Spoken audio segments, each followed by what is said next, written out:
I mentioned earlier that in yesterday's session, both Mary McCarthy and Mike Palmer from Microsoft set the tone in terms of talking about customer support and specifically changing how that was done. And our next presenter is going to talk a little bit more about that, go into a bit more depth on what we call shift left, which is really the concept of helping the support team get closer and closer to end customers as opposed to being distinct and not necessarily recognizing the challenges they face. So please welcome from Madrid Digital, Juan Ramón Palomino.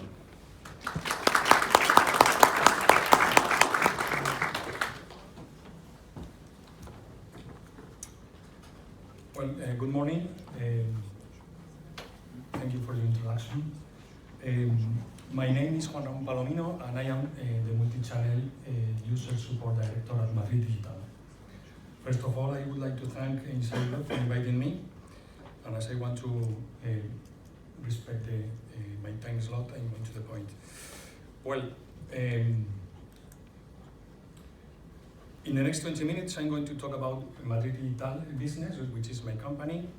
I will introduce the shift-to-left model in Madrid Digital, and next I will talk about time and cost implications for Madrid Digital that are important for our organization. And finally, I will give the most important view of this picture, that is the user feedback. Well,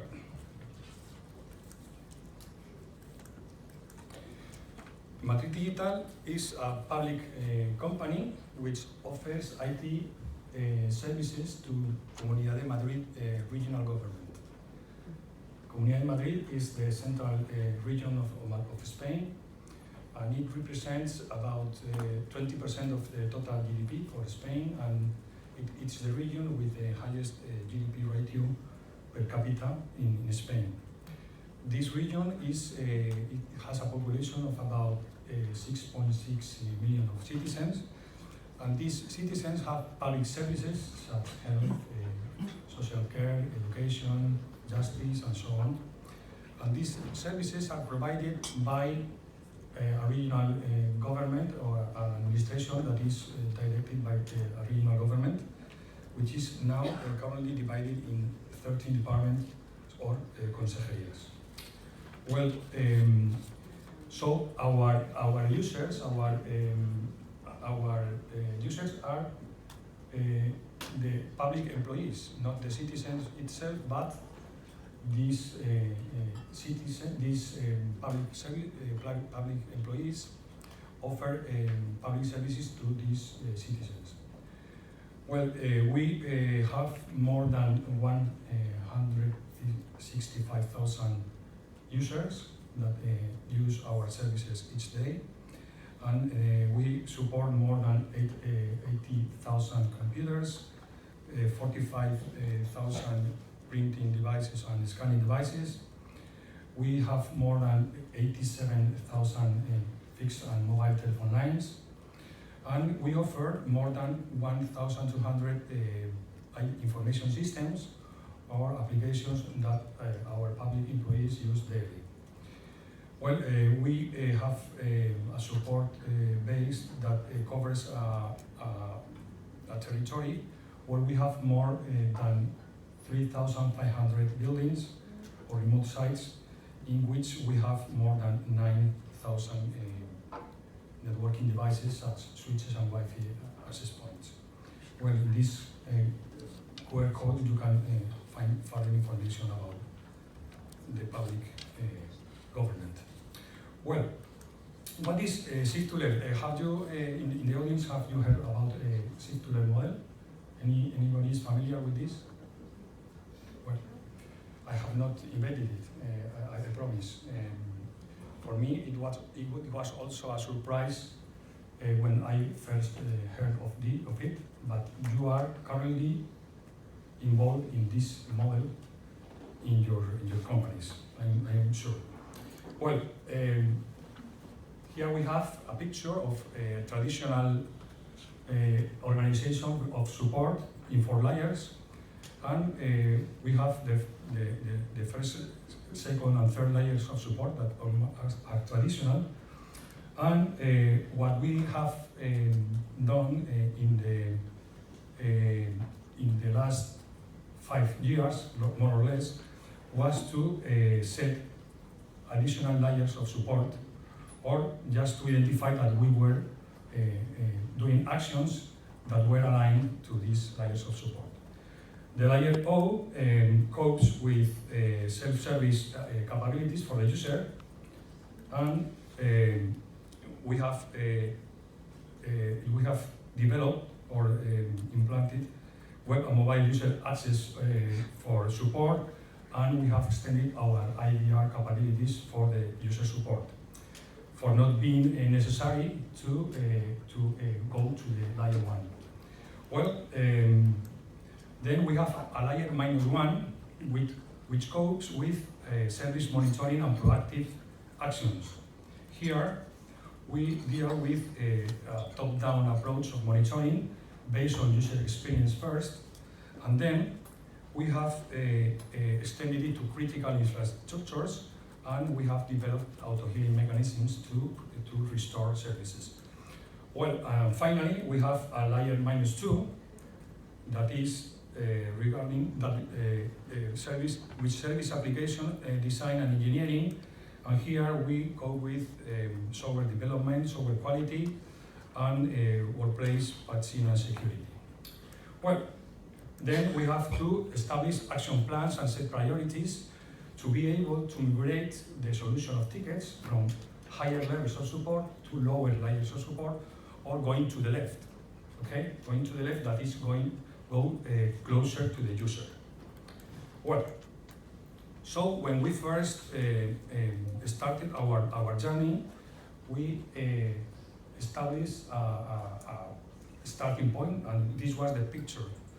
What we found was a gap in the middle, because we were expecting to be offering a service that was based in a more remotely way.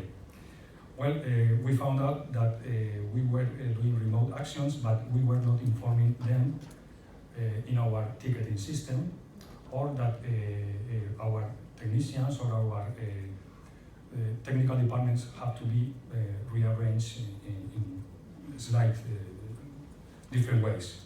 Well, in this picture we don't see evidences of layer -1, -2, and layer O that I'm going to talk about in the following slides. Well, after 1 year of launching the web channel,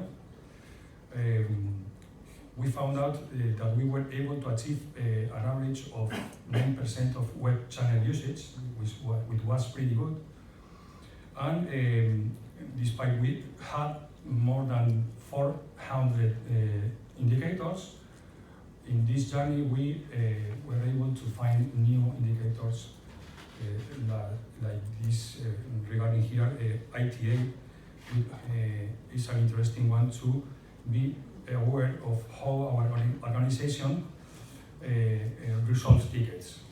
Okay, from the first point of entry to the last point of entry, we have dead times, and that is what we found with this indicator. Well, what happened with the layer -1? Regarding monitoring, first we established a top-down strategy, as I have told before, that was centered in the user experience. What does this mean? We, instead of monitoring our infrastructure, that is a huge infrastructure with lots, hundreds and thousands of nodes, with lots of data but not information, we set a view of our services, as a clean view of our services, that when one of these points turned into red, that was because one service for our users was affected and was impacting our customers.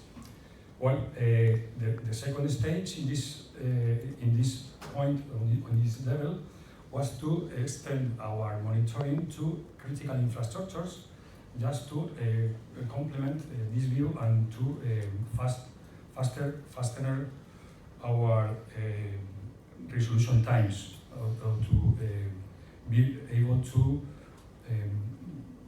diagnose more quickly our issues. Well, then we also establish fast real-time notification of events through email notifications, phone calls, SMS messaging, and finally we developed another interesting application, a mobile application that monitored our ticketing system.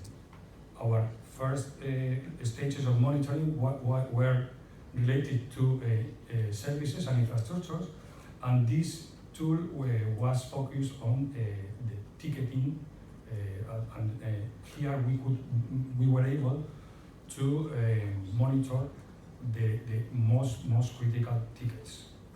And finally, regarding automation, we developed automatic opening of tickets from different sources of monitoring, only the most critical, because if not, we have the risk to spam our channels of support. Then we also developed self-recovery actions, and finally we also implanted automatic phone call notification, especially important for non-business hours, for our technicians to restore services affecting users. Well, regarding level O or self-service, as I have told before, we achieved by the end of 2017 a 9% of average use in the web channel. However, it was pretty different in education sector. As you can see here, we have a lower than 1% of channel use, and through traditional communication campaigns, mainly email-based, we were able to achieve a slight increase in the web channel usage. And what we did was that at the same time of launching new user-centric services, that in this case are also citizen-centric, because Raíces is a information systems that is also for our citizens, we announced, or we communicated that our preferred channel for support was the web channel. So as we see here, by November 2017, we obtained a huge increase in web channel usage that was also caused because it was the launching, but that's why how we achieved 7.6% of web channel usage, of average usage by the end of 2017. But this action was enough to consolidate an increase of the web channel use, as we can see in the following years, that are about 12%. Well, what to say about time and cost? Implications for digital in terms of time and cost. Well, if we recall this slide that you have seen previously, we can see here that for lower layers of support in the different cases that we open for our users, the solution time is between faster and much faster if we go closer to the user. So at level 1, we have between 22 and 80% faster times to solve our tickets. Well, regarding cost, the picture is quite similar, and we see that when we move to higher levels of support, the cost per ticket in our service, it's multiplied by almost 2, or by an average of 2, when we go to a higher level of support. Well, this was important for us. We have been talking about reducing cost, reducing time, but there was something missing, and it was the user feedback. So We can theoretically define what are our SLAs in our services, but perhaps we can be compliant with our SLAs, but the service is not good because our user is receiving other things. So we set a user feedback channel that was quite easy to do because we notified every solved ticket was notified through an email to our users, and in that email we inserted a link to a web form just to provide that feedback. So what we obtained was this picture. We saw that at lower layers of support, layer 1 and layer 2, the score, the average score was 3.8 from our users, and when we went to higher levels of support, we see a lower score that is for infrastructures, groups of support of 3.56, and for application groups of support of 3.29. Well, if we put all this together, we see why, from our point of view, is the shift to the way to a user-centric strategy. First, we have time, are faster, the solution of tickets. Then we have cost, and what is most important is the feedback of our user. Well, so to conclude, for me, this is a real model. For you, perhaps it's a theoretical one, but if you do the exercise, you will see interesting things in your companies. So you need to set your own shift-to-left reference model to set your user-centric strategy. It's important to measure all time, to track your progress. If you want to start monitoring, do it first from a user experience perspective. It's important to use new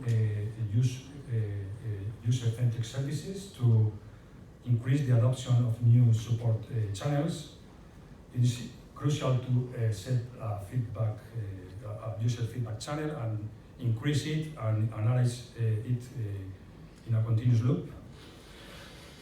This model is necessary to be improved and evolved, defining and measuring actions and indicators to the different layers of support, ranging from layer -2 to layer 3. And finally, again, set and track your objectives related to your indicators. Well, we can conclude giving thank you to all of you for your attention, to Insight Group for inviting me, and especially to my team and my colleague Santiago Checa, which has come along with me in this journey, and I am open to questions.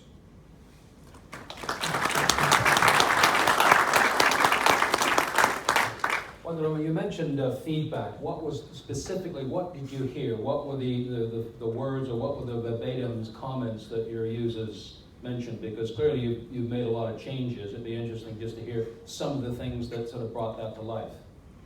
Well, we have a very polar commentaries. Or they were very happy because we were interested in hearing them, and others were not satisfied because they found an additional channel to make us complaints about our service. So what you've done is the ones that you've clearly made a difference with the ones that were dissatisfied, yeah, to bring them more over to your side. Yeah, that's our focus, to go to those which are dissatisfied, just to know where we have to focus on improvement. Okay, well, thank you again. Okay.